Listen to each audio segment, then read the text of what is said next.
सत्य सत्यमेवेश्वरो लोके, सत्य धर्मः सदाश्रितः, सत्य मूलानि सर्वाणि, सत्यान्नास्ति परम पदम।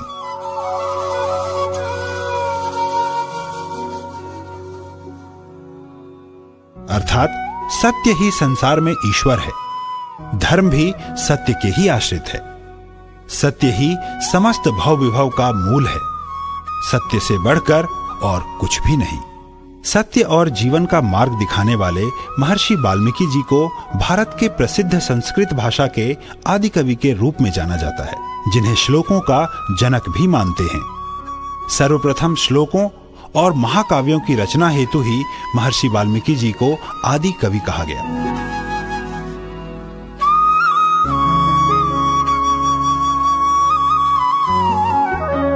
ऐतिहासिक तथ्यों के मतानुसार महर्षि वाल्मीकि जी का जन्म अश्विन मास की शरद पूर्णिमा को हुआ था और इस दिवस को महर्षि वाल्मीकि जयंती के रूप में मनाया जाता है।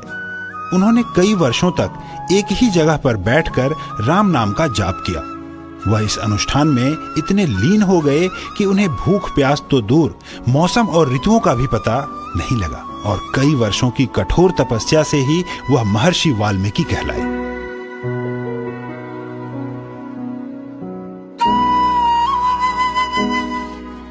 उन्होंने भगवान श्री राम के जीवन महिमा को महाकाव्य पवित्र रामायण स्वरूप संस्कृत भाषा में।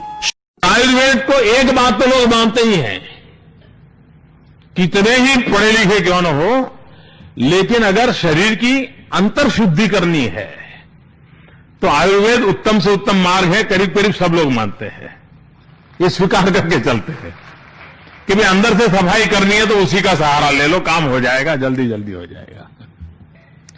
सहज स्वीकृत अवस्था को कैसे विकसित किया जाए, इस पर हम जितना ध्यान देंगे, मैं मानता हूं कि आज जो दुनिया एक बहुत बड़ा चक्र बदला है।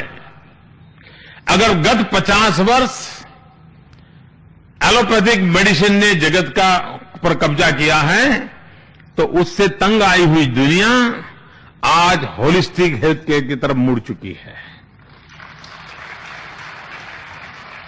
अन्न कोश और प्राणमय कोश की चर्चा आज विश्व के सभी स्थानों पर होने लगी है और मेडिकल साइंस एक नए रूप में अपने आप को देखने लगा है।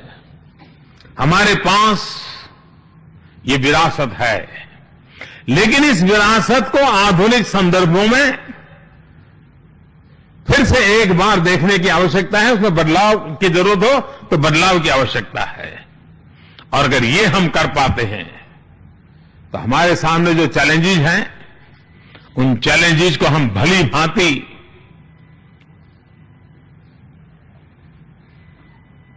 एक अच्छा, यानी लोगों में विश्वास पैदा हो, उस प्रकार से रिस्पॉन्स कर सकते हैं। आयुर्वेद के साथ साथ जीवनचर्या को भी जोड़ा गया है।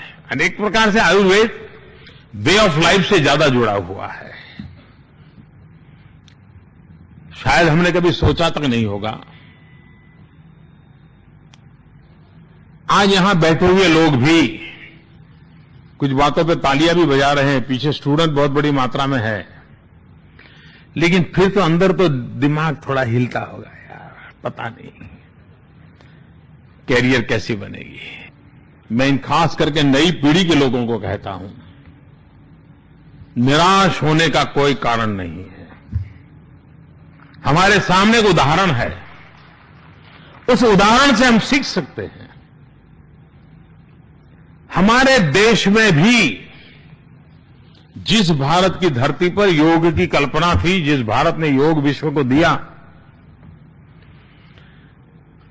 हम लोगों ने मान लिया था योग ये हमारा काम नहीं है, ये तो हिमालय में रहने वाले ऋषि मुनियों का गुफाओं में बैठ करके साधना करने वाला प्रकल्प है। जिस योगा से हम भी जुड़ने को तैयार नहीं थे, उस योगा से अगर आज दुनिया जुड़ गई है, तो जिस आयुर्वेद के बाद में हमारी आज उदासीनता है, कल उस आयुर्वेद से भी दुनिया जुड़ सकती है।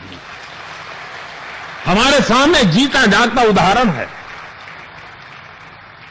ये आत्मविश्वास जब अगर हमारे भीतर होगा, तभी तो हम सामान्य मानवी के भीतर आयुर्वेद का प्रति आस्था पैदा कर सकते हैं। और इसलिए अगर हमारी ये कोशिश रही तो मुझे विश्वास है कि उसका फायदा होगा। मैं समझता हूं कि आपके 2-3 दिन के समारोह में बहुत सी ऐसी चीजें आपके ध्यान में आई होगी।